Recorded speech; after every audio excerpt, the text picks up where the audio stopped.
Mais c'est passionnant, hein, l'histoire de la religion. Hein. L'histoire de Moïse, Jésus, Mahomet. Pipo, Mito et Momo le dingo. Et tout a commencé il y a plus de 3000 ans sur les terres de Canaan, berceau du monothéisme censé guider les hommes vers la paix et la liberté. Cette région correspond aujourd'hui à l'État d'Israël, le Liban, la Palestine, bref, ça n'a pas marché.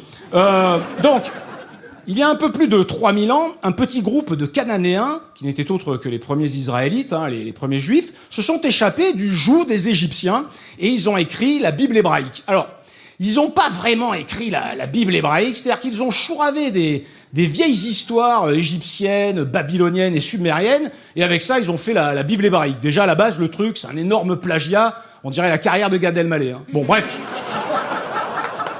1000 ans plus tard, les chrétiens inventent Jésus, ils chouravent la Bible aux Juifs, et ils écrivent la suite du scénario, le Nouveau Testament, encore une fois, sans aucune autorisation des auteurs, mais bon, comme à l'époque, Élise Lucet n'existe pas.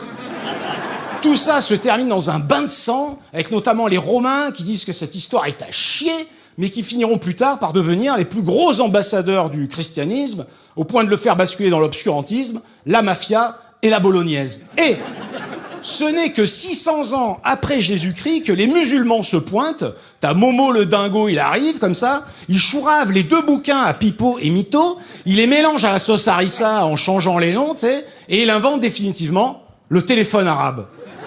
Et voilà comment, en un peu plus de 3000 ans, nous sommes passés de tu ne tueras point à tu tueras avec tes poings pour finir avec si tu tues, tu marques des points.